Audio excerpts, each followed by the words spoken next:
Imagine waking up one morning to a sky the color of stale ash. The sun, once a comforting golden orb, is now a dim, distant glow, half hidden behind a thick veil of smoke and soot. This is the onset of nuclear winter.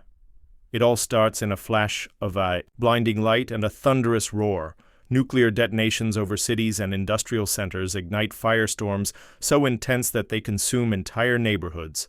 In these infernos, temperatures soar high enough to launch towering plumes of smoke and soot into the stratosphere, where dry air traps them for months or even years. Here, beyond the reach of rain and weathering, these particles spread across the globe, forming a persistent blanket that blocks sunlight. As the sun's rays struggle to penetrate this smoky shroud, surface temperatures plummet.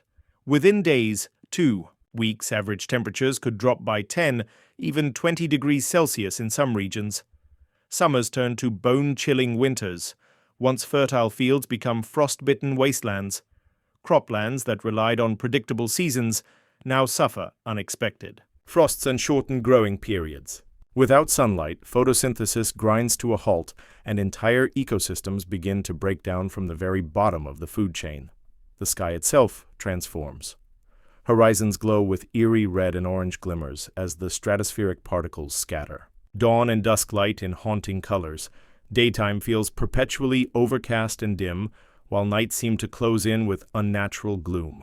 There are reports of crimson sunsets and an ashen yellow midday sky, visual reminders of our planet's new, fragile state. For people, the consequences are immediate and dire. Crop failures lead to widespread famine within a single growing season. As food supplies dwindle, communities scramble to ration meager reserves. Public infrastructure, already strained by the chaos of war, begins to crack under the pressure of mass displacement and migration. Desperation can fuel social breakdown. Civilian order phrase and the struggle for survival becomes paramount. Beyond starvation, the cold itself becomes a killer. Homes lose power and heating as supply chains collapse. Vulnerable populations, children, the elderly, the sick, face hypothermia and exposure. Water sources, once reliable, may freeze or become contaminated with fallout particles. Healthcare systems, if still functional, are overwhelmed by malnutrition, cold-related illnesses, and disease outbreaks. Still, amid this catastrophe, key lessons emerge. Prevention is paramount. Once the chain reaction of firestorms and atmospheric blackout begins, it cannot be reversed. Avoiding large-scale nuclear exchanges is the only true safeguard against nuclear winter. As months pass, the thickest smoke slowly begins to settle out of the stratosphere. Models estimate significant recovery of sunlight and temperatures over roughly 5 to 10 years, depending on the scale of the conflict. Yet, recovery here is relative. Ecosystems may take decades to rebound fully, and human societies might never return to their previous state of abundance. In some regions, soil nutrients wash away or become locked in frozen ground. Human communities rebuild around resilient, diversified agriculture, new energy sources replace lost infrastructure, and scientific advances in climate and atmospheric research inform better environmental stewardship. Ultimately, the specter of nuclear winter stands as a stark warning.